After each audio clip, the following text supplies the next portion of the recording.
Traditionalism. Spanish. Tradicionalismo is a Spanish political doctrine, formulated in the early 19th century and developed until today. It understands politics as implementing the social reign of Jesus Christ. In practical terms, it advocates a loosely organized monarchy combined with strong royal powers, with some checks and balances provided by organicist representation, and with society structured on a corporative basis. Traditionalism is an ultra-reactionary doctrine. It rejects concepts such as democracy, human rights, constitution, universal suffrage, sovereignty of the people, division of powers, religious liberty, freedom of speech, equality of individuals, parliamentarism and so on. The doctrine was adopted as theoretical platform by a socio-political movement named Carlism, though it appeared also in a non-Carlist incarnation. Traditionalism has never exercised major influence among the Spanish governmental strata, yet periodically it was capable of mass mobilization and at times partially filtered into the ruling practice. History. Spanish traditionalism is one of the oldest continuously proclaimed political doctrines in the world. Its origins trace back to the late 18th century. In terms of intellectual grandeur, the theory enjoyed its climax three times. In the 1842–1850s thanks to works of Jaime Balmes and Juan Donazo Corte. In the 1890–1900s thanks to works of Enrique Gil Robles and Juan Vázquez de Mella. And in the 1950–1960s thanks to works of Francisco Elias de Tejada and Rafael Gambra. In terms of impact on real-life politics, the concept exercised most visible influence during the rule of Ramón Narváez in the 1842–1850s. Miguel Primo de Rivera in the 1920s and Francisco Franco in the 1940–1950s. Today, traditionalism is developed by a handful of academic intellectuals and remains theoretical foundation for two minor political groupings. Antecedents. Spanish traditionalism is almost unanimously considered a doctrine born in the 19th century. Though there are vastly different views as to what intellectual phenomena could be viewed as its antecedents.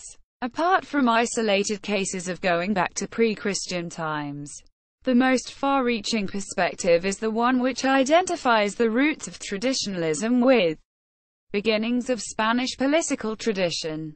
The latter embodied in works of Isidore of Seville.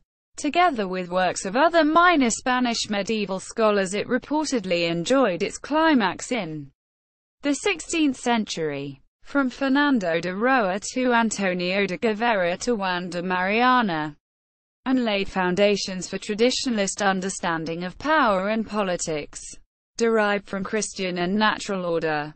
In the 17th century it was enriched with concepts related to intermediary bodies, political representation and limitation of royal powers, all thanks to works of Juan Fernández de Madrano, Tomás Cerdán de Tálada, Agustín de Rojas Vilandrando, Juan de Madariaga, Francisco de Sánchez de la Barreda, Juan de Palafox y Mendoza, or especially Francisco de Quevedo. Other scholars tend to be skeptical of such a far-reaching approach and suggest that it confuses traditionalism with Spanish political tradition. According to a somewhat competitive perspective, antecedents of traditionalism can be identified no sooner than in the 18th century, as their emergence was conditioned by experience of discontinuity between the past and the present. The first manifestations of pre-traditionalist thought were born, the theory goes, as opposition to modernizing Bourbonic reforms imported from France and resulting in build-up of an absolute monarchy. Initially the critics focused on intended homogenization of state. Writers and scholars like Juan Manuel Fernández Pacheco Narciso Feliu de la Peña and Manuel Larramendi objected to centralization efforts of Felipe V and voiced in favor of traditional local establishments.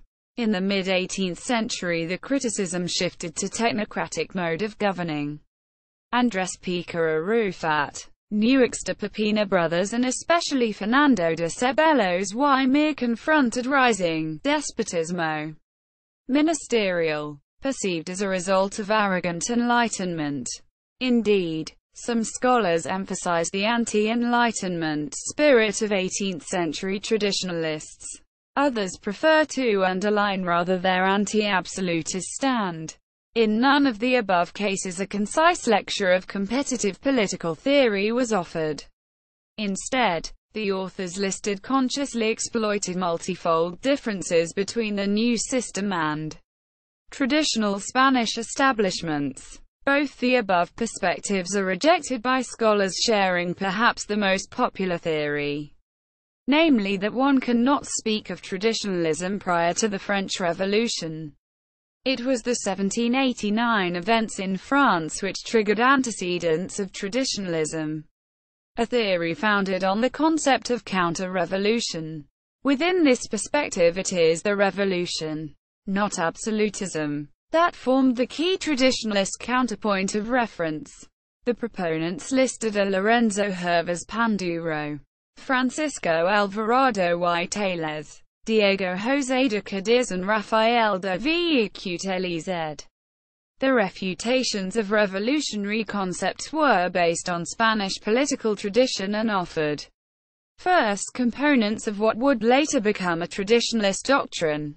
According to some scholars, traditionalism as political option for the first time emerged, represented by minority deputies at the 1812 Cortes of Cádiz.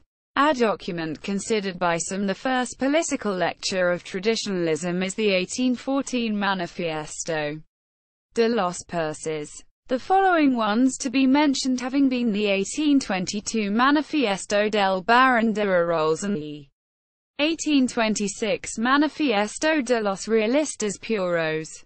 However, discussing the early 19th century, most scholars prefer rather to speak of realistas, ultras, apostolicos, or serviles, and apply the name of traditionalists to the period starting in the 1830s. Politically, the group tended to swallow their anti-absolutism when supporting Fernando VII in his anti-revolutionary zeal. It was only in the late 1820s that the king started to be viewed as wavering and unreliable, with sympathy gradually shifting to his firmly reactionary brother, Don Carlos. Isabelline era. The 1833 death of Fernando VII triggered dynastical crisis and a civil war, to become known as the First Carlist War. Don Carlos issued a number of manifiestos. They fell short of outlining a political vision and tended to focus on advertising his succession claims, though they also lambasted his opponents as Masonic conspirators pitted against religion, monarchy, fueros and traditional liberties. Most of the former realistas sided with Don Carlos, and politically his faction immediately assumed firmly a ultra-conservative flavor, directed against slightest manifestations of liberalism embraced by the opposite faction of Maria Cristina. In terms of popular support, the rural masses were attracted to the camp of Don Carlos mostly by religious zeal and perceived threat of foreign-inspired secularization. However, most present-day scholars refer to his supporters as Carlists. Cases of applying the traditionalist denomination are rather exceptional, though some students have no doubt that political outlook of Don Carlos and his followers was founded on pre-traditionalist realist antecedents. No Carlist author of the 1830s is credited for developing a traditionalist outlook. A fully fledged traditionalism is usually noted as born in the 1840s and 1850s, fathered by two independently working scholars, Jaime Barnes y Urpia and Juan Donazo Corte. both formulated largely overlapping theoretical systems accommodating traditional Catholicism within constitutional framework of the Isabelline monarchy. None of them auto-defined himself as traditionalist, and the name is applied retroactively.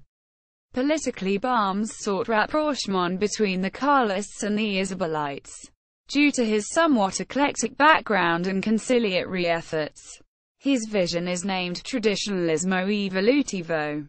Traditionalismo Radical is the name applied to the opus of vehemently anti-Carlist Don Arzo Cortez.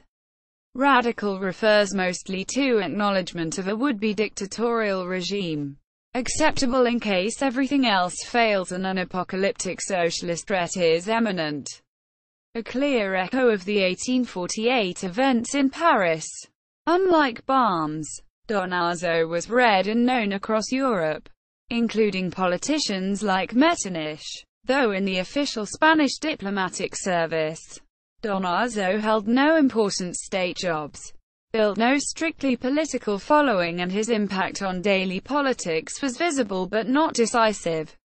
Related to co-drafting of 1845 Constitution, the 1851 Concordat, and his friendship with Bravo Murillo, Don Arzo was the first theorist dubbed traditionalist, the term starting to appear in the public discourse in the early 1850s.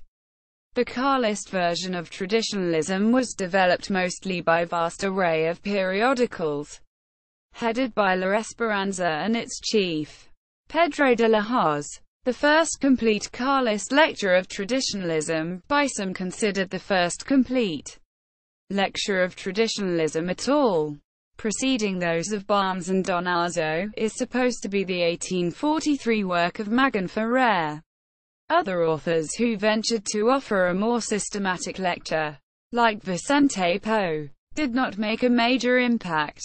Discussing ongoing politics, Carlist traditionalism focused on negative points of reference, opposing liberalism and its incarnations like constitutionalism, electoral system, ongoing secularization of state, desimortization and centralization. Concepts attributed to the claimants and named minimalismo and montemolinismo are political strategies rather than theories. The most lasting contribution to Carlist traditionalism of the era was a so-called double legitimacy theory. In the 1860s, the Isabelline and the Carlist versions of traditionalism drew closer thanks to followers of Don Arzo called neo-católicos. The group comprised parliamentarians like Antonio Aparici Gallardo and Candido Nocidal, publishers like Gabino Tellado, Eduardo González Pedroso, Antonio Vildusola and Francisco Navarro Villaslada, or academics like Juan Orti Lara. In terms of intellectual format, none of them is considered comparable to Barnes or Don Arzo. Together they formed a group which left a clear mark on politics of the late Isabelline era, mounting a last-minute attempt to save the crumbling monarchy by reformatting it along traditionalist, anti-liberal lines. Having seen their efforts frustrated by the early 1870s, most of the neos neared Carlism in the first-ever traditionalist organization, named Comunión Católico-Monárquica. In the public discourse, traditionalism was already firmly and explicitly pitted against liberalism. At that time, it was only occasionally and loosely getting associated with Carlism, though monarchia traditional became common reference of Carlist press and politicians. War and Restoration. In the 1870s, traditionalism was first tested as operational political concept. During the Third Carlist War, territories controlled by the Carlists witnessed emergence of their state structure, though short duration. Wartime footing and limited geographical scope do not allow definite conclusions. The Carlist version of traditionalism is already considered about complete at the time, embodied in political manifestos, press propaganda, theoretical works and, last but not least, in popular sentiment, expressed as a motto which keeps defining the movement until today. Dios, Patria, Rey. Complete amalgamation of traditionalism and Carlism was far from accomplished, the key difference having been a legitimist and dynastic issue. It was first demonstrated by Alejandro Pidal, who, without renouncing his fundamentally traditionalist outlook in the early 1880s, agreed to accept liberal constitutional realm of restriction as a hypothesis, rendered attractive by the vision of Catholic unity. The current he launched is named as Pidalism. Far more important was the late 1880s secession of the so-called integrists, headed by Ramon Nosedal. The faction de-emphasized all non-religious threads, including the legitimist one. But unlike the Pidalistas, they adopted a vehemently intransigent stand towards the Restoration regime. Though there were many prolific integrist writers active in their network of periodicals, integrist version of traditionalism failed to produce its systematic theoretical lecture. The closest thing was an 1884 booklet by Felix Sardo y Salvini. It is also the integrists who first started to use the term traditionalism as their auto-definition, denying also traditionalist credentials to the Carlists. The scheme was widely accepted in public discourse, and in the late 19th century Spanish press and politicians applied the traditionalist denomination chiefly to the integrists. This nomenclature is at times adopted also by present-day scholars. A scholar considered by some the greatest figure of late 19th century traditionalism is Marcelino Menende Pelayo, who published most of his key works in the 1880s and 1890s. Historian of political thought and literary critic rather than a political theorist himself, he championed traditionalism as a cultural approach, defined as constant defense of orthodoxy based on Catholicism though embodied in vastly different local realms of Hispanidad. Erudite to the extreme politically, he neared the conservatives and briefly served as MP. Some scholars refer also to monarchismo politico. Most, however, limit themselves to monarchismo. Some deny him traditionalist credentials altogether. Until the very late 1890s, political traditionalism lacked a complete lecture comparable to works of Balmes and Donazo. Authors like Luis Lauder Dalmazes produced general overviews of smaller scope or systematically contributed minor theoretical pieces to the press. This changed at the turn of the centuries thanks to two figures who renovated traditionalist thought: Enrique Gil Robles and Juan Vázquez de Mella. Both offered complete and similar political visions. The former produced it as a single lengthy treatise accompanied by few minor works, and the latter as massive and a rather loose collection of press contributions, parliamentary addresses and booklets. Some scholars consider de Mella a follower of Gil. Others believe that traditionalism achieved its most refined embodiment in the Mellista thought. Gil remained a scholar with impact mostly in academic realm. Following death in 1908, his work was soon eclipsed by that of de Mella, who gained high profile as deputy and politician and became sort of a celebrity. Politically, Gil remained in between integrism and mainstream Carlism. De Mella for some 25 years was considered the key Carlist theorist until in 1919 he broke away. The short-lived party he founded was named Partido Católico Tradicionalista. In popular discourse, it was referred to as Mellistas or Traditionalistas, while the Carlists of the era, still sharing the same traditionalist outlook, were usually named Jaimistas. Dictatorship era. Until his death in 1928, de Mella remained an undisputed highest authority on traditionalist political thought, though since the early 1920s he was withdrawing into privacy. He dismissed the Primo de Rivera dictatorship with contempt as an attempt falling dramatically short of a fundamental change needed. The Jaimists cautiously welcomed the coup as a step in the right direction, but in the mid-1920s they got disillusioned and moved into opposition. It was the disciple of de Mella, de facto intellectual leader of Mellista traditionalists and a political theorist himself, Victor Pradera, who kept supporting Primo and turned into one of his key political advisors. Perhaps never before and never afterwards stood any traditionalist closer to the source of power than Pradera did in the mid-1920s, supplying the dictator with memoranda advocating features of traditionalist regime. To some authors he became a reference point for prime derivarismo. Even though in the late 1920s he was increasingly disappointed with centralization and the facade quasi-party Union Patriotica, there is little agreement about the figure of Angel Herrera Oria, founder and the moving spirit of ACNDP.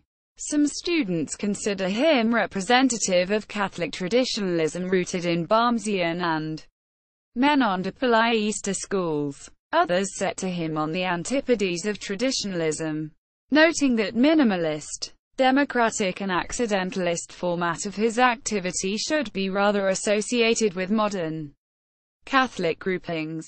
Acción Española, a formation set up during the Republic years in the early 1930s, was, according to different authors, either an eclectic synthesis of various traditionalist schools, or political menondepolismo, or neo-traditionalism, especially in case of Ramiro Mies II, or a blend of traditionalism and Moras-inspired nationalism. It remained politically competitive to reunited Carlism, which, having gathered together Jaimistas, Mellistas and Integristas, operated under the name of Comunión Tradicionalista.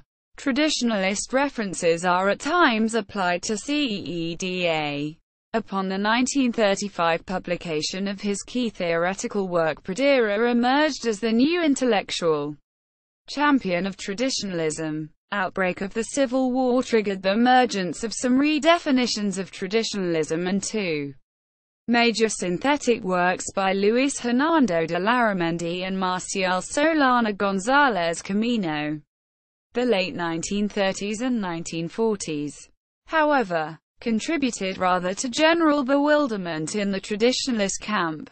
On the one hand, the emergent Francoism posed a synthesis of all genuinely Spanish political schools, including traditionalism. The late Pradera was elevated to one of the founding fathers of the system, and some traditionalist references were ostentatiously boasted as components of the New Spain. On the other hand, marginalized Carlism went into intra-system opposition and its leaders lambasted Francoism as incompatible with traditionalist political outlook. The doctrine demonstrated first signs of revitalization in the late 1940s, marked by emergence of a review Uber and works of Rafael Calvacira, joined by Vicente Marrero and Florentino Perez Imbid. Own approaches to traditionalism were fathered by Eugenio Vegas Lasarpi, Leopoldo Eulogio Palacios, Eugenio Dawes Rovara and Manuel Garcia Morente, with a spirit of neo-traditionalismo in the Winista camp championed by José María Pemen.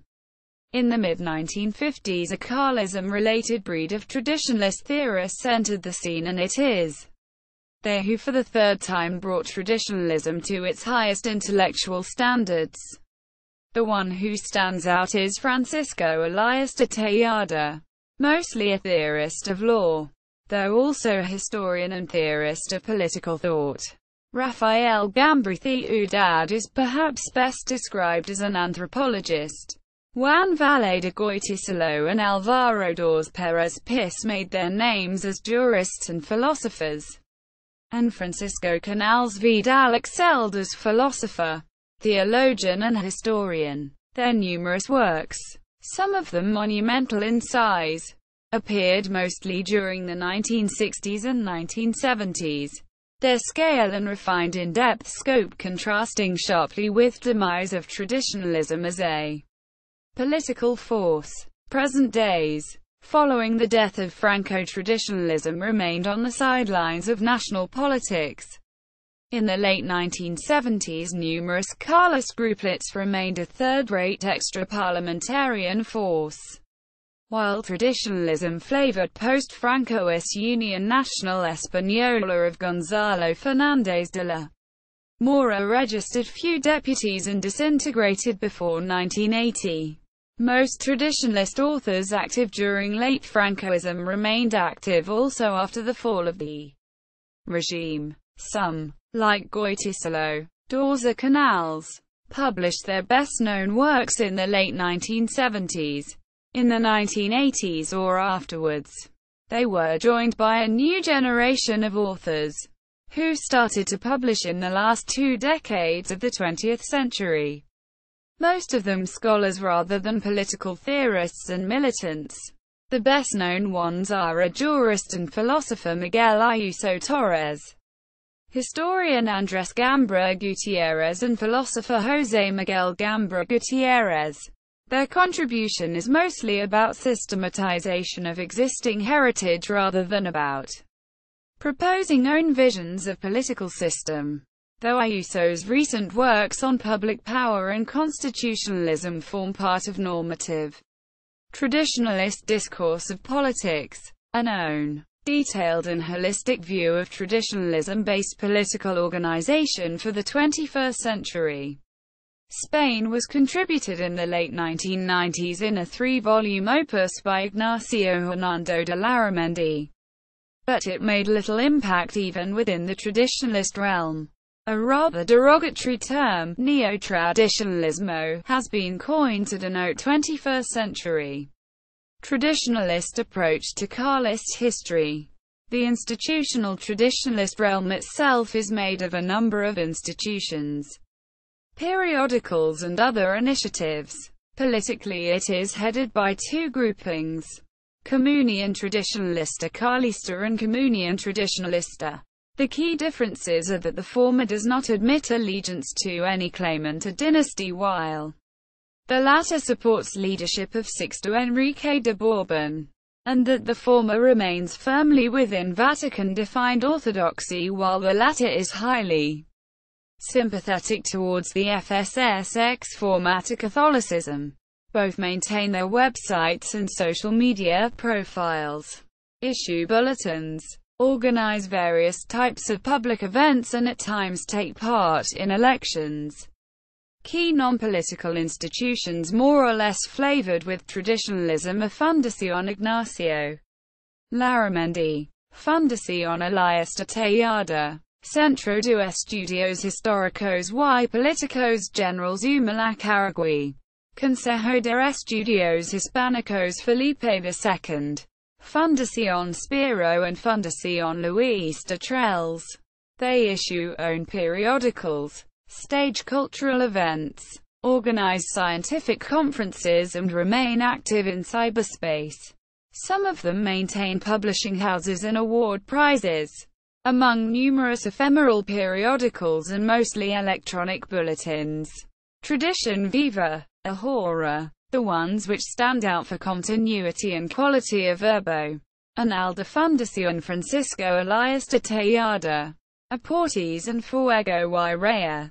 In popular public discourse, traditionalism is represented mostly by an array of electronic services, maintained by individuals, Carlist circulos, various organizations or informal groupings, and formatted as portals, fora, blogs, shared content sites, news etc. Doctrine. Longevity of traditionalism poses 2 major problems for those willing to discuss its theoretical contents: how to define the borders and how to capture the unalterable nucleus.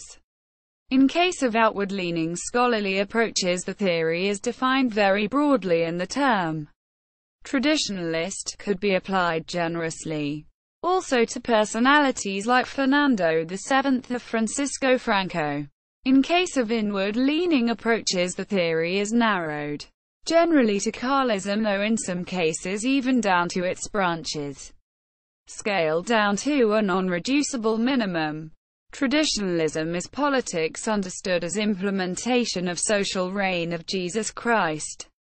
In practical terms, it stands for a loosely organized confessional monarchy with strong royal power, with some checks and balances provided by organicist representation and with society organized on a corporative basis.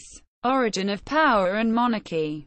The traditionalist doctrine starts with philosophical acknowledgement that God is the beginning of all things, not only as a creator but also a lawmaker. According to the theory, mankind emerged as a result of divine will and developed only when adhering to divine rules. Since the truth is accessible to a man only by means of revelation. As humanity was maturing, people were organizing their communities, and the question of public power emerged, having been natural result of their advancement.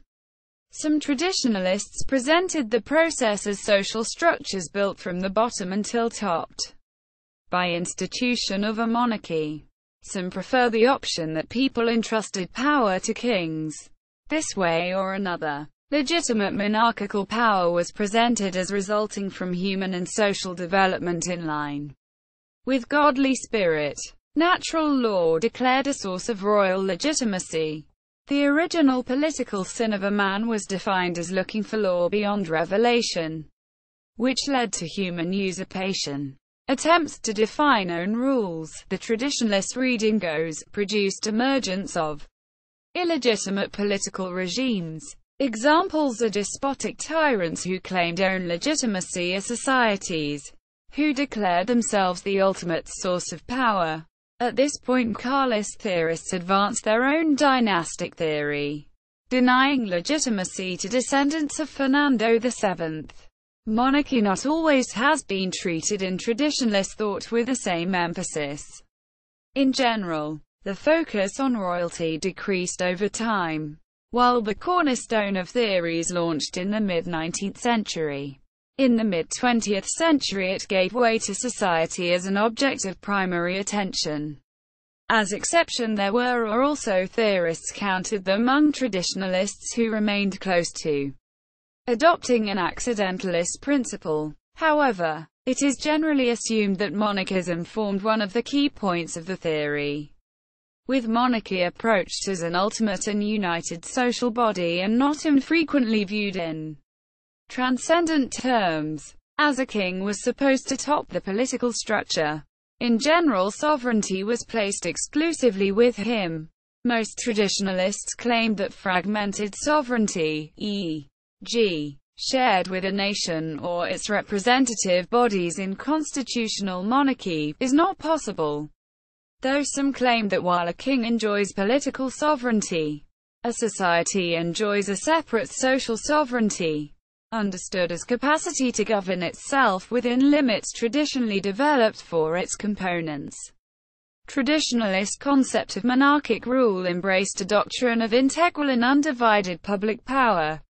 Division into legislative, executive and judicial branches was rejected.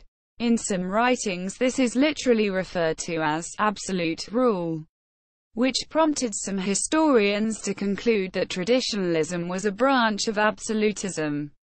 Many others, however, underline that the two should not be confused. Neither rejection of division of powers nor the theory of unshared political sovereignty led to the doctrine of unlimited royal powers. Quite to the contrary, most traditionalists, with somewhat less focus on this issue in the first half of the 19th century, emphatically claimed that a king can rule only within strict limits. They are set principally by three factors: natural law as defined in divine order, fundamental laws of Spain, and self-government of groups forming the society. A king who reaches beyond limits becomes not only a tyrant but also a heretic and may be overthrown.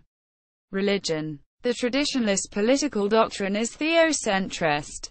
It stems from acknowledgement that the entire human order must be based on God as taught by the Roman Catholic Church. God, with particular emphasis on Jesus Christ, is considered the beginning, the means and the objective of politics. This general concept was neared with various detail, though a widely adopted claim is that the purpose of politics is to establish a social reign of Jesus Christ, a community strictly adhering to Christian principles. An ideal political regime is supposed to be means of achieving this objective. A traditionalist monarchy is hence referred to as a catechon, the entity upholding Christianity and fighting the Antichrist. Such a monarchy, and the Spanish one in particular, is also supposed to be missionary, as it is focused on spread of Christianity.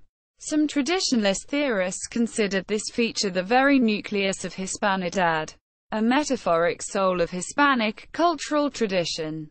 In historiography there are abundant references to theocratic nature of traditionalism, especially in its Carlist incarnation, and this opinion has even made it to college textbooks, though some scholars demonstrate caution and some reserve the term only for certain branches of traditionalism. Scholars focusing on Spanish political thought do not confirm such a qualification, pointing that a traditionalist monarchy is to be ruled by a king and various lay intermediary bodies, not by a religious hierarchy, and that the state and the church have to remain two distinct institutions.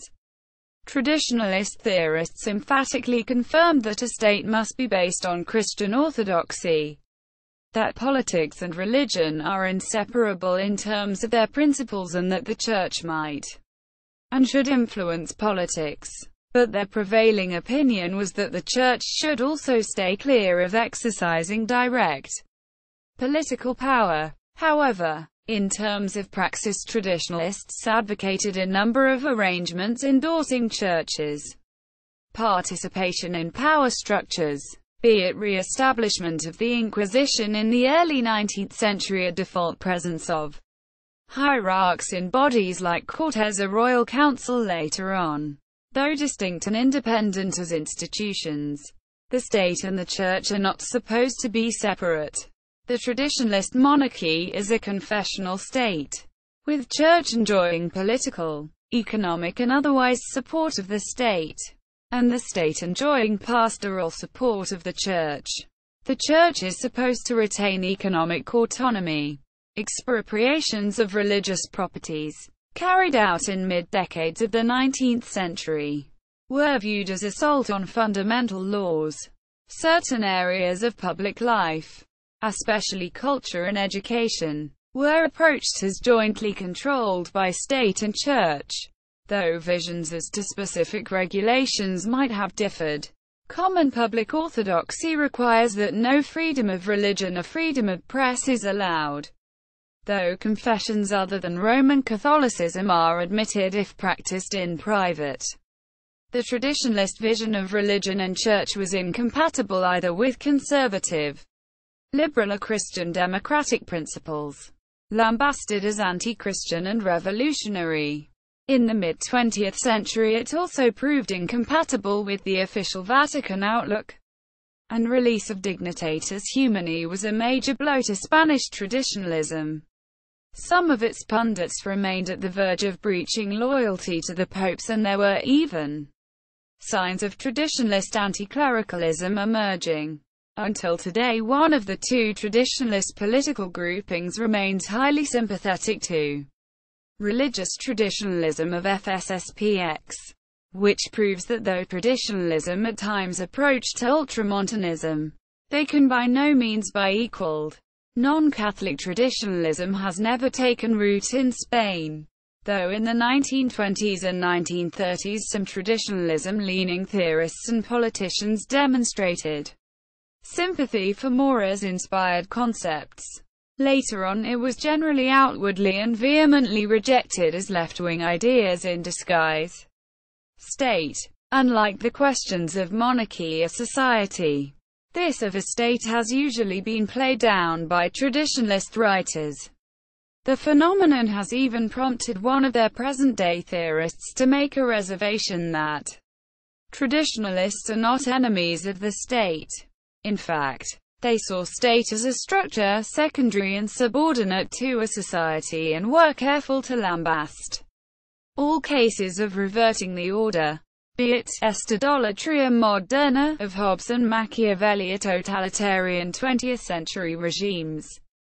The state is supposed to be a lightweight superstructure over the existing social structures, sort of a society of societies.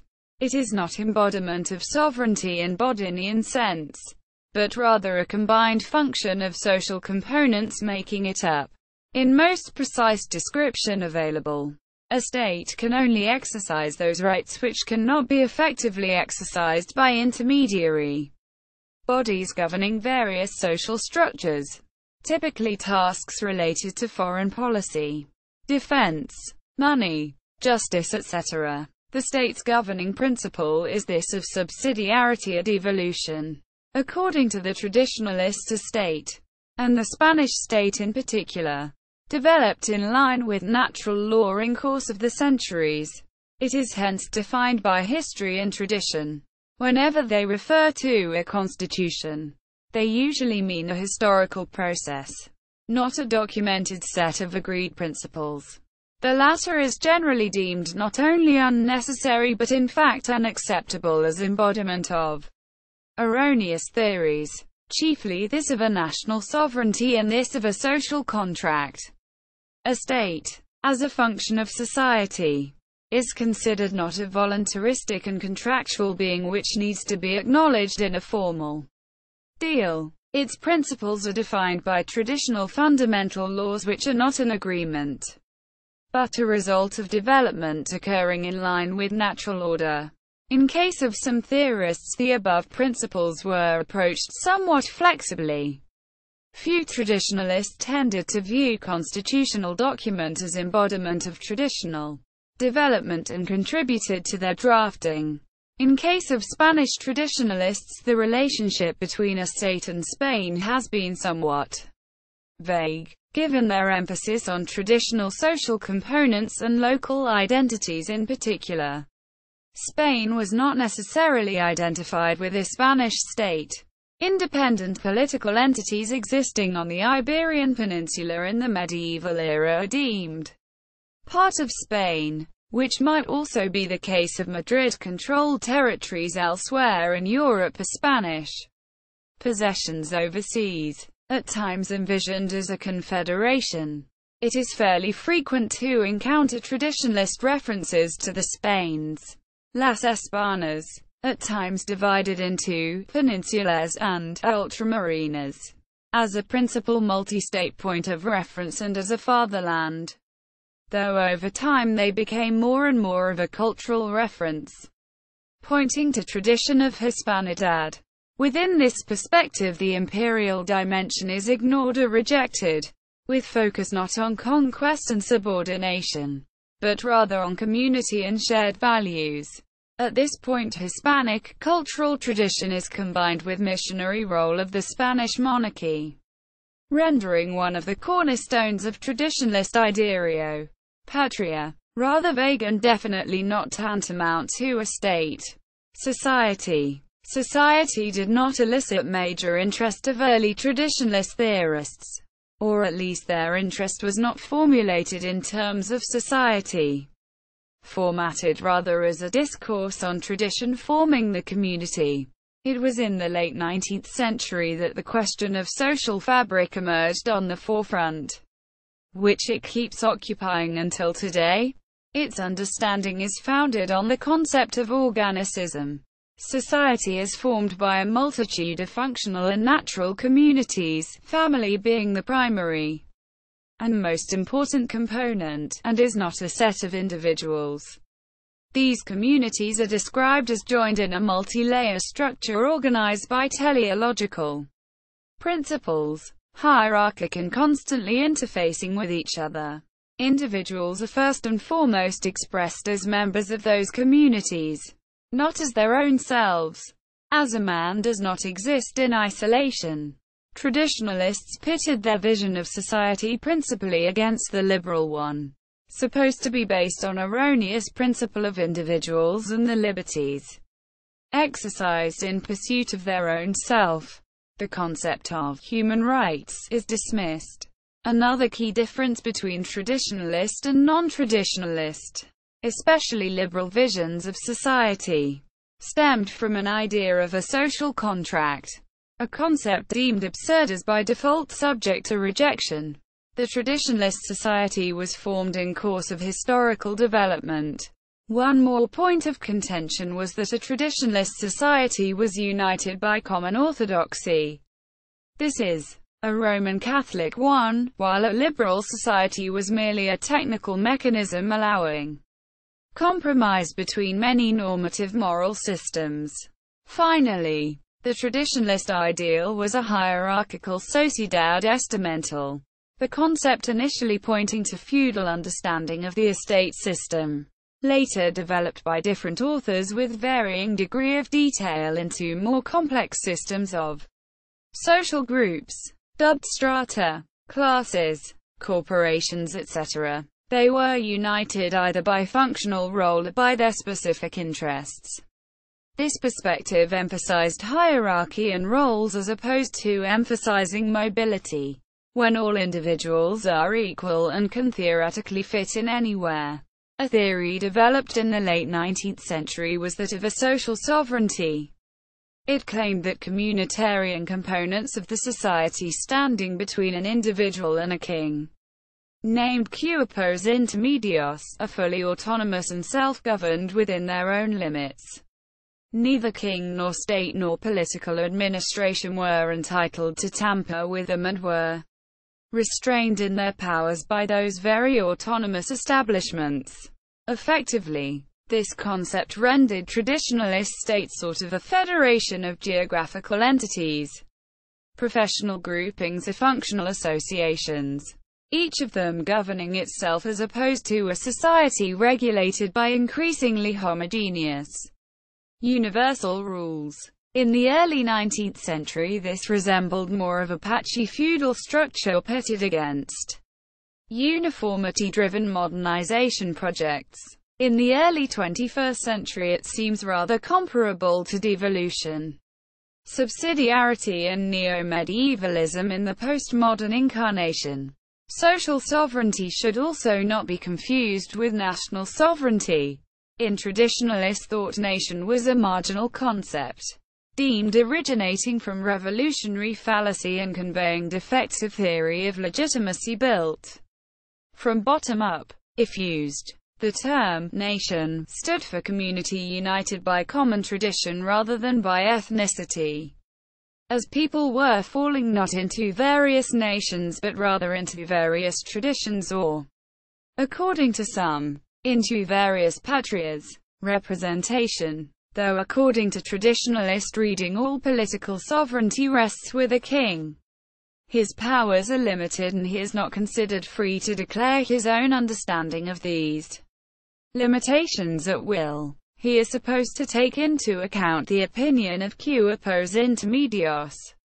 Exact mechanism of this process was described at varying levels of granularity and at times in somewhat contradictory terms. According to some theorists, representatives of the society were merely to be consulted. According to some, their say should have been formally incorporated into the mechanism of decision making, also to the extent of suspending or blocking royal resolutions. In extreme cases, they were entitled to disobedience or even rejection of an illegitimate ruler. Regardless of the differences, the government was generally deemed responsible to a king rather than to any social representation, with monarchy vaguely moderated by representatives of the society. Such a vision did not seem necessarily compatible with the theory of unshared royal sovereignty. Traditionalist theories tried to sort out the problem by different workarounds. One of them was that society is not sharing power, but rather is represented in front of the power. In line with the prevailing traditionalist reading, representation should be channeled by cuerpos intermedios along what is usually considered a corporative pattern. Traditionalists preferred to name it an organic representation. Differently defined intermediary bodies were free to find their own way of appointing their representatives along differently defined structural patterns. This mechanism was pitted against representation exercised by means of individual popular suffrage, a faulty liberal concept invented to serve either bourgeoisie or plebe, exploiting atomization of individuals, unavoidably leading to corruption, partidocracy, oligarchy and caciquism, while failing to represent social interests properly. However, some traditionalists embraced an idea of non-corporative elections, though usually highly limited by census requirements. The bodies usually named as those gathering representatives of the society were, first of all, bicameral Cortes and then Royal Council. A somewhat unclear question is this of traditionalism and democracy. Understood in presently prevailing terms, the two are clearly incompatible, as the former identified divine order and the latter the people as a source of public power.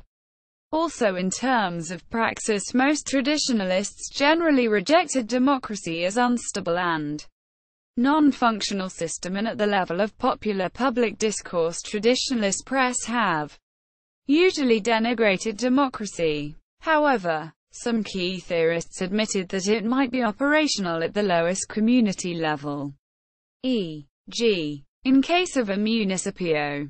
Moreover, few, at times dubbed Democrats to the core, did not reject democracy, understanding it as a principle of representation and legal recognition. According to this reading, popular parliamentary elections were rejected as not genuinely democratic.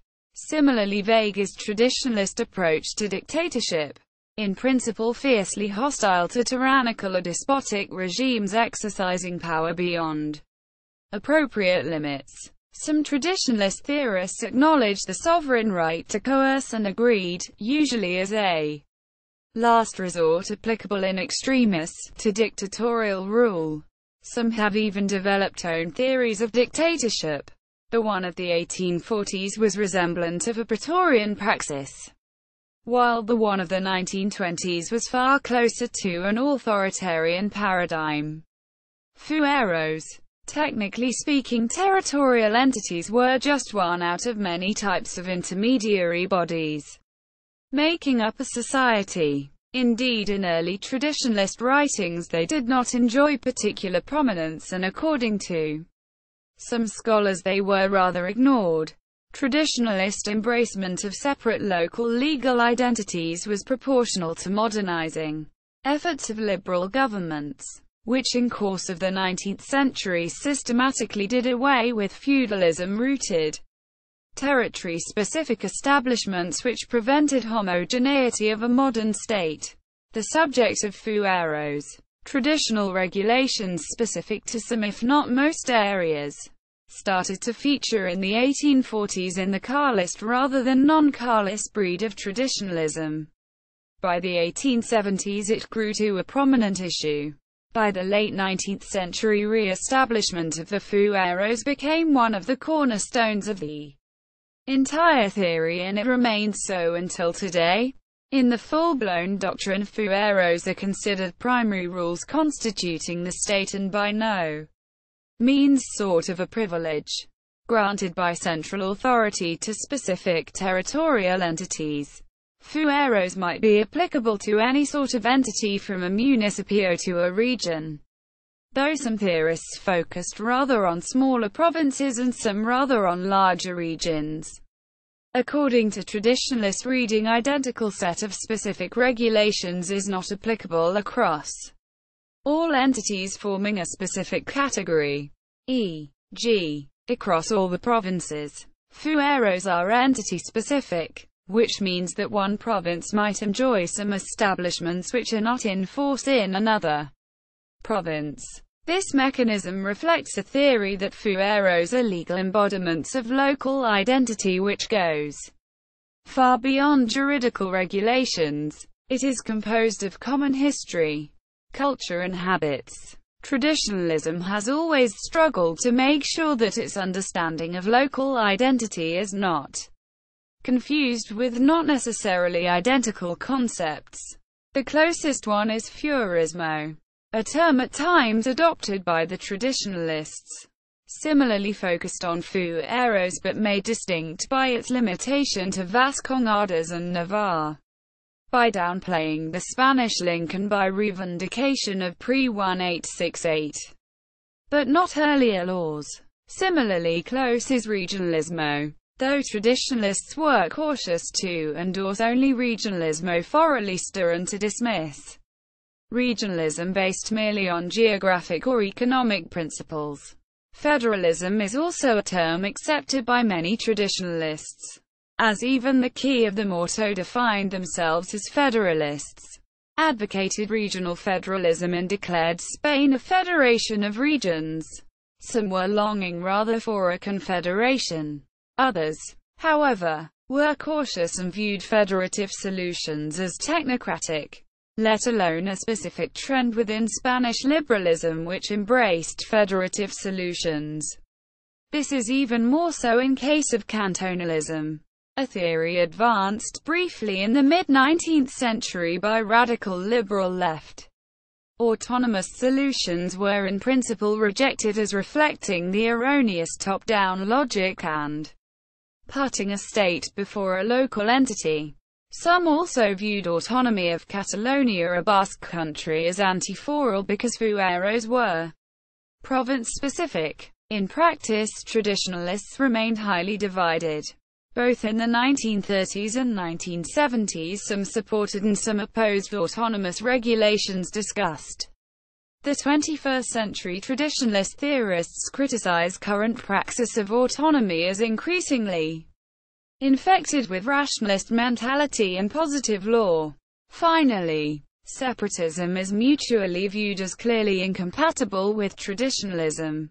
In present-day Spain there is no greater enemy of traditionalism than independence-minded Basque political movement, and the last traditionalist known to have been killed was the victim of ETA.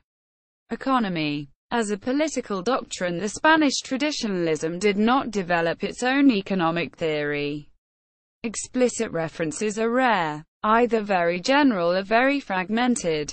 Wartime experience of Carlist states briefly emergent during Carlist wars provide little guidance, be it in general economic terms or in terms of detailed questions like fiscal, monetary or trade policy. Massively changing economic conditions from remnants of late feudalism of the late 18th century to the post-industrial globalization of the early 21st century at various points in time elicited comments applicable to specific conditions, but falling short of a general theory. There are no traceable specific references to economy in early traditionalist writings produced during the twilight of Spanish feudalism. The first incursions into the area came upon implementation of revolutionary roots and gradual emergence of bourgeoisie. Some early traditionalist theorists voiced in defense of certain features of historical regime, especially huge religious landholdings, subject to massive expropriation project launched by the liberal governments. In conditions of Spanish agricultural economy, these landholdings were normally accessible to rural masses by means of specific and rather affordable agreements.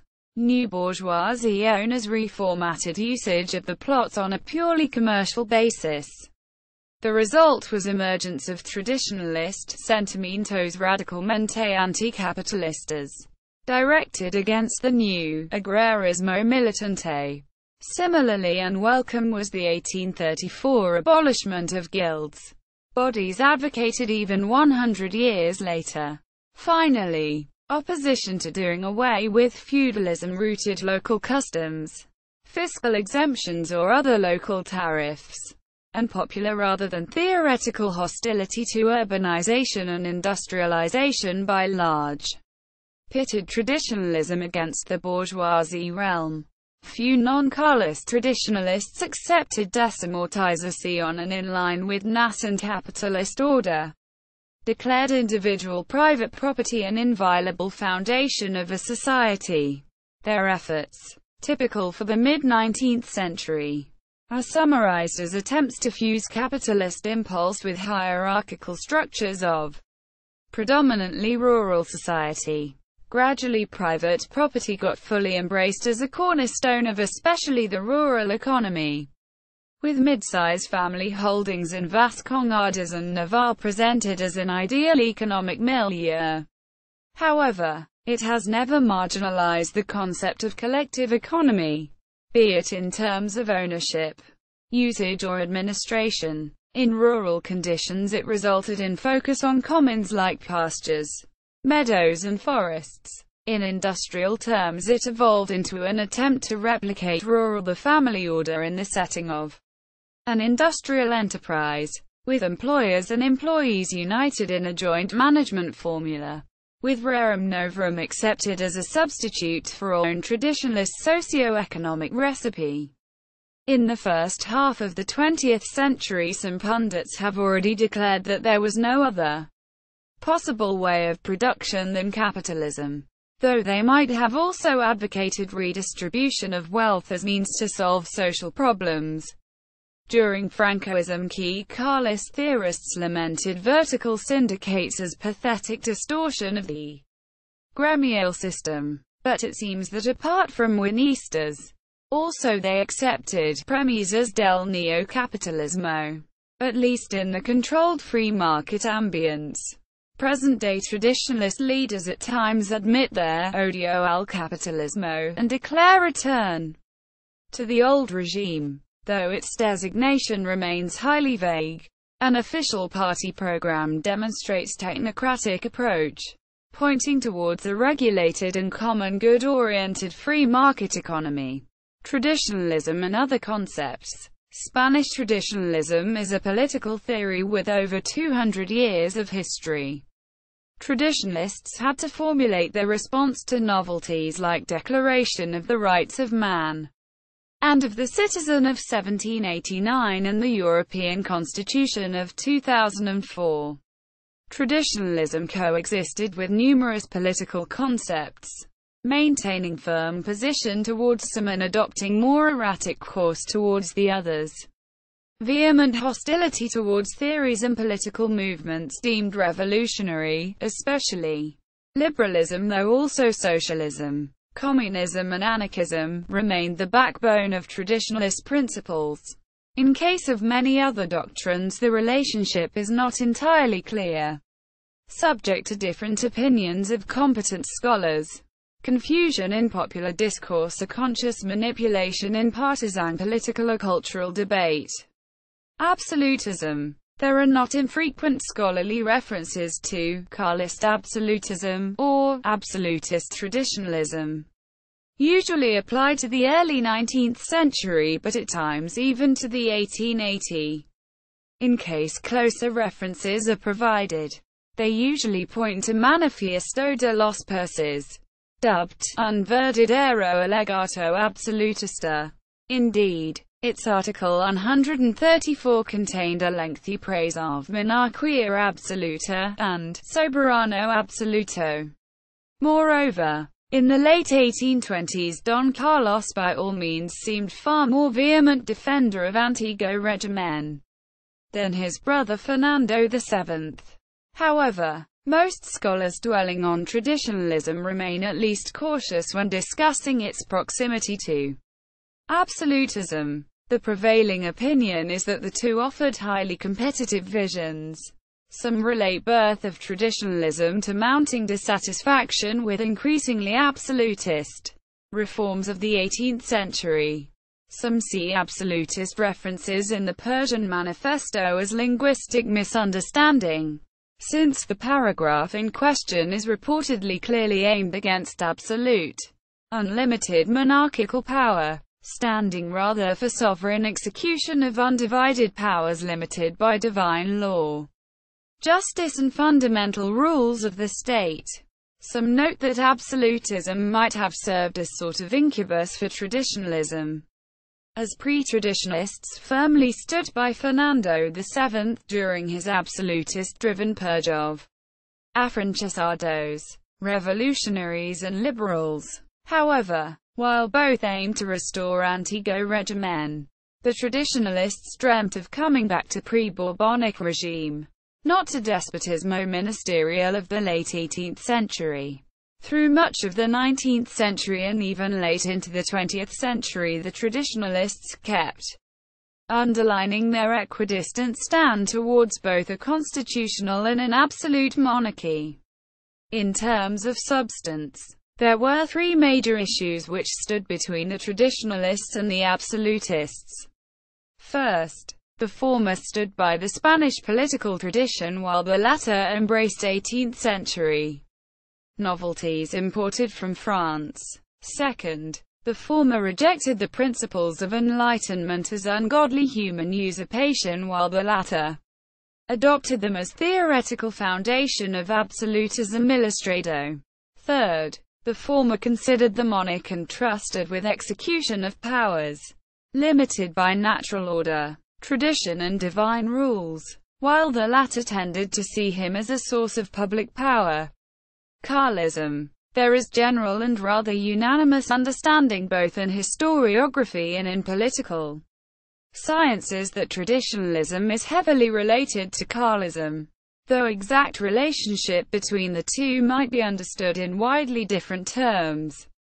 The prevailing theory holds that traditionalism is a theoretical political doctrine, which has been adopted by social and political movement named Carlism.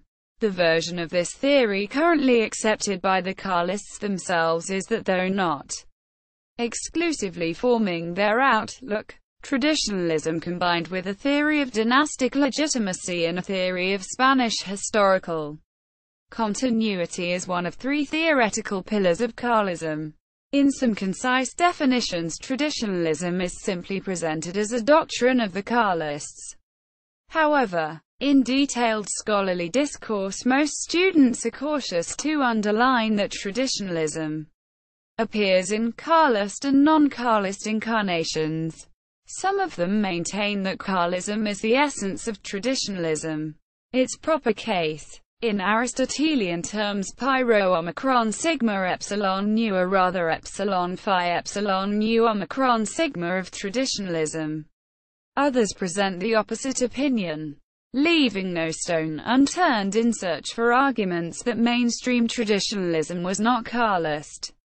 Finally, there are many authors in between both positions. Most students, especially historians, do not go into such detail. They note that Carlists nurtured their brand of traditionalism, and either mention Carlist traditionalism, or use both terms almost interchangeably. Finally, there are scholars who claim that in principle Carlism and traditionalism had little in common and one can either be a genuine Carlist or a traditionalist. This is a theory pursued mostly by students related to Partido Carlista, who present Carlism as a movement of social protest at times infiltrated by traditionalists. Apart from differing scholarly opinions on traditionalism v. Carlism, there is also confusion related to terminology and historical usage in popular discourse. It stems mostly from secessions which occurred within political movement and exclusive claims, which various factions laid to traditionalist credentials, though also from conscious attempts to manipulate public opinion. The former is related to 1888 and 1919 secessions from mainstream Carlism. Both Nocidalista and Melista breakaways were and are at times dubbed traditionalists and pitted against Carlists, especially that the party of de Mela assumed the name of Partido Católico Tradicionalista, and both Nocidalistas and Melistas claimed exclusive license for usage of the term. Manipulation is the case of Primo de Rivera and Franco dictatorships, with intention to deny existence of political groupings other than the official party. Both regimes downplayed the term Carlism and used to replace it with traditionalism. The latter was deemed more ample, capable of covering also principles of the respective regimes, and in particular deprived of the potentially harmful dynastic ingredient, conservatism. In terms of real-life politics, the Spanish conservatives from the onset remained largely at odds with the traditionalists, socialistas of the Fernandine period, Partido Moderado of the Isabelline era, and Partido Conservador of the Restoration stayed fiercely hostile to Carlist traditionalism, though there were periods of rapprochement with non-legitimist branches of the movement. Some representatives of the two neared each other in times of Donoso Corte. Neo-Católicos, Alejandro Pidal and Menéndez Pelayo, with offshoot conservative branches like Moristas considering even a fusion with traditionalists. In terms of doctrinal affinity, mutual relationship of the two is more ambiguous and difficult to capture. Traditionalism is not infrequently referred to as conservative or even ultra-conservative theory. Recent multidimensional typological attempt presents an ambiguous picture. Some detailed scholarly studies claim that traditionalism and conservatism are clearly distinct concepts, be it in case of Spain or in general. The former understands politics as means of achieving missionary Catholic objectives. The latter as a technique of exercising public power. The former is founded on unalterable nucleus. The latter is in principle evolutionary. The former is providential. The latter is deterministic and historicist. The former is incompatible with democracy. The latter is perfectly tailored to operate in a realm founded on sovereignty of the peoples. Assumption. The former is monarchist. The latter is accidentalist. The former is derived from vernacular cultural tradition. The latter is in principle universal. The former perceives society as based on presumed natural order. The latter as stemming from contractual and voluntaristic principles embodied in a constitution. The former understands society as composed of organic bodies. The latter as composed of free individuals. The former sees public power as united and integral. The latter as divided into legislative, executive and judicial branches. Perhaps a good though obviously simplistic way of summarizing the difference between the two is noting that while the conservatives usually have no problem admitting their right-wing identity, the traditionalists are uneasy about it, pointing that their concept is rooted in pre-1789 realm, before the right-left paradigm had been even born. Fascism. While in anonymous cyberspace, traditionalism as component of the nationalist faction during the Spanish Civil War might be referred to in catch-all terms as fascism. In scholarly discourse, such perspective is extremely rare, though not inexistent. Some scholars, in case of selected authors, suggested a fusion of two doctrines, referring to traditionalist fascism, and dubbed selected traditionalist authors fascists, or even super-fascists. At times episodes of rapprochement between traditionalists and fascists or Nazis are discussed, like institutional attempt to blend traditionalism and fascism into Partido Nacionalista Español of José Albinana. Generally positive treatment Mussolini and initially Hitler enjoyed in the traditionalist press. Training received by Carlist paramilitary in Italy in the mid-1930s. Or a spate of congratulation telegrams from Carlist politicians to Nazi embassy in Madrid, following outbreak of the 1941 German-Soviet War. However, no broader conclusions are drawn. Perhaps except that both systems shared vehement hostility towards parties, democracy, Freemasonry, class war and communism. Detailed studies highlight differences between the two doctrines and suggest they were largely on a collision course. Any cautious sympathy that traditionalist authors might have nurtured towards Hitler evaporated following assassination of Dollfuss, and all differences in terms of outlook started to stand out. What a strange the traditionalists was in particular. Foreign origins of fascism, considered incompatible with Spanish tradition. The fascist state Olatria, with omnipotent state controlling more and more areas of public life. Marginalization of religion, especially openly pagan and anti-Christian profile of the Nazis. Drive for social engineering. Fascist focus on industry and heavy industry. Incompatible with rural traditionalist outlook. Nationalism, with nation and ethnicity elevated to status of secular god. Racism, usually eliciting furious response of traditionalists who used to associate it with separatist Basque ideology. Leadership principle, considered close to blasphemous faith and false idols. Centralism and homogenization, wiping out local identities and separate establishments. General modernizing crusade, including the horror of young women with bare shoulders and legs paraded in mass on sports stadiums. Francoism. At a first glance, the name of the Francoist state party, Falange Española Tradicionalista, might suggest that traditionalism was firmly mounted within the Francoist theory of politics.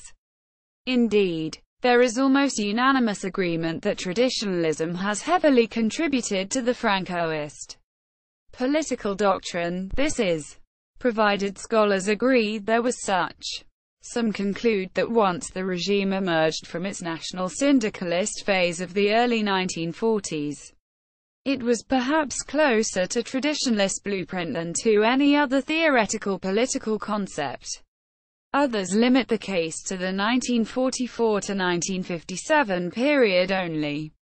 After de-emphasizing of Falangism and before embarking on a technocratic course.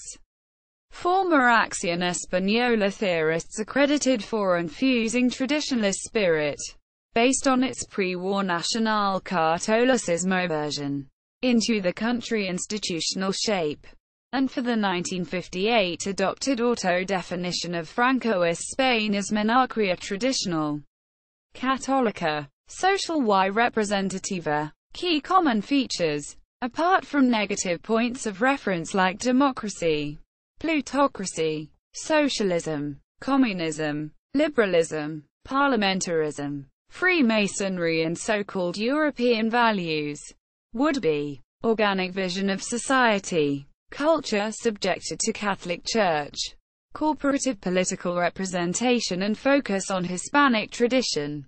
Scholars discussing history and doctrine of traditionalism during the Francoist era underline its paradoxical, incoherent, contradictory, fragmented and erratic stand towards the regime.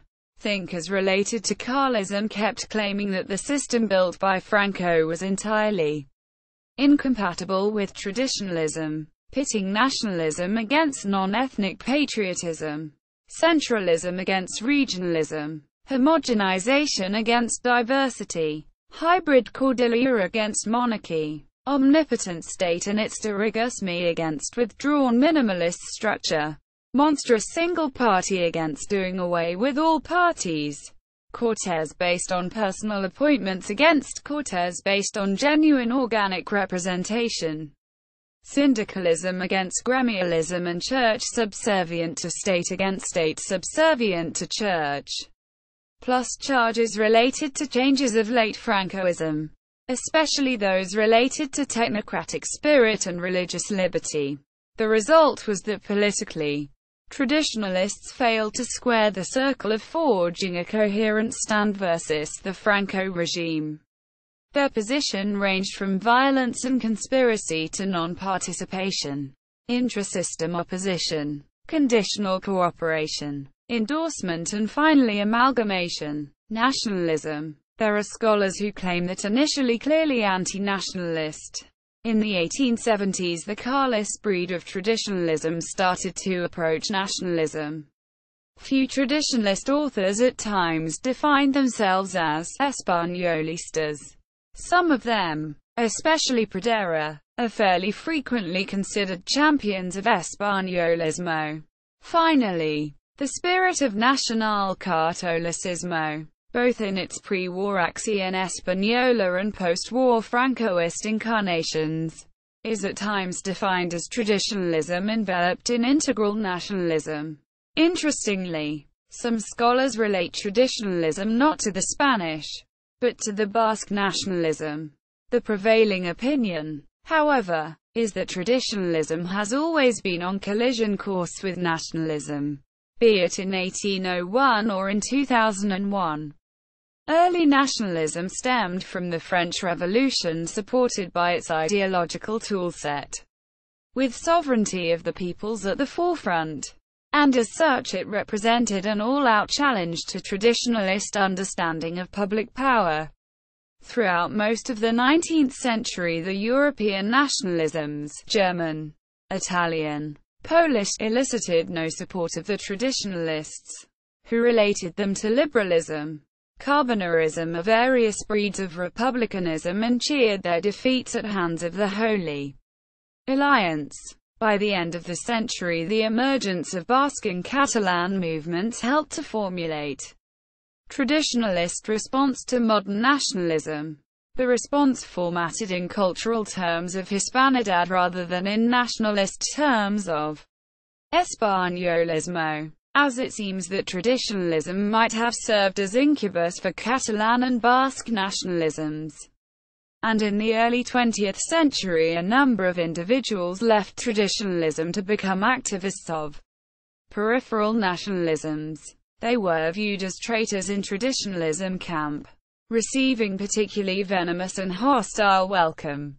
Emergence of Moorish-inspired integral nationalism of the 1920s made some impact on traditionalism, but lack of transcendent component and rationalizing logic prevented major understanding. Traditionalists from the Acción Española school, who neared Nacional Catolicismo of the early 1940s, were not immune to temptations of nationalism also in its non-integralist, ethnicity-based branch. Those related to Carlism stayed firmly within borders of Hispanidad, lamenting Francoist crackdown on Basque and Catalan culture, though also firmly opposing political ambitions of the Basques and the Catalans. Nation-states, dominating in Europe of the 20th century, were deemed incompatible with traditionalism. Over time, traditionalism has partially overlapped with or was otherwise related to a number of other concepts, some of them political doctrines, some merely theoretical trends, some types of political praxis, and some denoting social or cultural phenomena.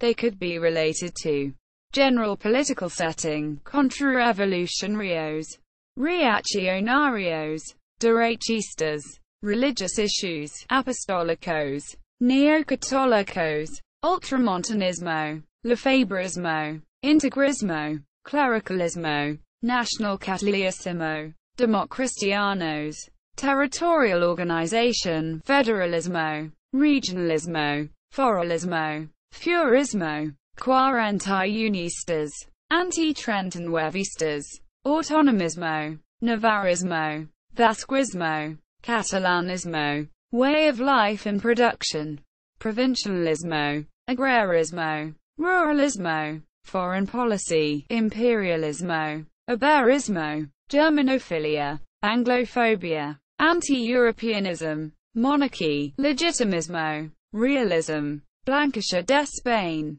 Miguelismo, organization of society, communitarismo, autoritarismo, organicismo, corporativismo, social Catholicismo, socialismo, neo-traditionalismo, short-lived social or political strategies or phenomena, doxianistas, malcontents, oialiteras, trabucares, montemolinismo, matinas, transactionismo, immovalismo, aperturismo, minimismo, bunkerismo, socialismo autogestionario, personal following at times amounting to a political option, pidalistas, menondepoliistas, melistas, nocidalistas, jamistas, cruzadistas, falcondistas, chivatistas, carloctivistas, juanistas, rodasnistas, asturilos, javieristas, hugo carlistas, juan carlistas, sixtinos, Javiero-Carlistas, Trinovacantistas. Though none of these terms is crucial for understanding the history or contents of traditionalism, they set its conceptual background and might serve as occasional points of reference. List of selected traditionalist texts. See also: Carlism, Traditionalism, Catholicism, Integrism, Spain. Footnotes. Further reading. Miguel Ayuso, Historia del Tradicionalismo Reciente. In Razón Española. Revista Bimestral do Pensamiento 32. 1988. pp. 347-351. Miguel Ayuso. QUE Acutes el Carlismo. Una introducción al tradicionalismo hispánico. Buenos Aires 2005. Jacek Bartisel, Nick Bezboga, Nick W. Brutradek G. Radzimon 2015. ISBN 9780360748732. Jacek Bartisel, Umirakel Paoli. Kraków 2002. ISBN 83862255742. José María Benito Pérez. La época de las revoluciones y la gnosis política del tradicionalismo. In José Luis Villacañas Berlanga. Ed. La filosofía del siglo XIX. Madrid 2001. ISBN 84816444730. pp. 201-236. Javier Barraca. Catolicismo político tradicional. Liberalismo. Socialismo y radicalismo en la España contemporánea. In Miguel Ayuso. Ed. La República Cristiana como problema político. pp. 93-133. Madrid 2014. ISBN 978484193126513. Francisco Colom González. La imaginación política del tradicionalismo español. In Por Dios, por la patria y el rey. Las ideas del Carlismo. Madrid 2011. ISBN 978484123532759. pp. 179-198. Melchor Ferrer. Historia del Tradicionalismo Español. Vols. 1-30. Sevilla, Madrid 1941-1979. Pedro Carlos González Cuevas. Ed. Historia del Pensamiento Político Español del Renacimiento y Nuestros Días. Madrid 2016. ISBN 9784846270051. Pedro Carlos González Cuevas. Traditionalismo. In Javier Fernández Sebastián. Ed. Diccionario Político y Social del Siglo XX Español. Madrid 2008. ISBN 978480420687698. p. 1163-1173. Pedro Carlos González Cuevas. El pensamiento político de la derecha española en el siglo XX. Madrid 2005. ISBN 97848409042,237. Jorge Novela Suárez. El pensamiento reaccionario español. 1812-1975. Tradition y Contrarrevolución en España. Madrid 2007. ISBN 9780497425483. Alvaro Rodriguez Núñez.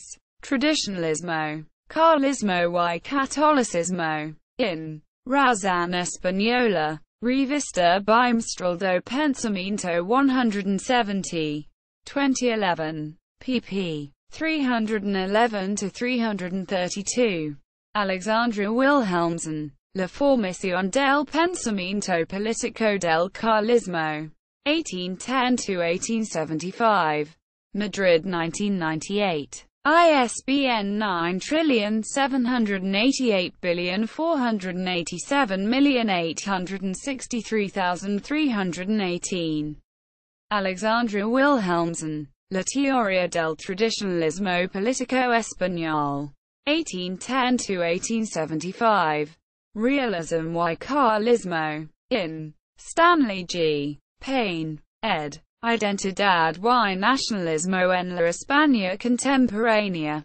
El Carlismo. 1833-1975. Madrid 2001. ISBN 8487863,469. pp. 33-54. Website of Comunión Tradicionalista. Website of Comunión Tradicionalista Carlista. Por Dios y por España. Contemporary Carlist propaganda.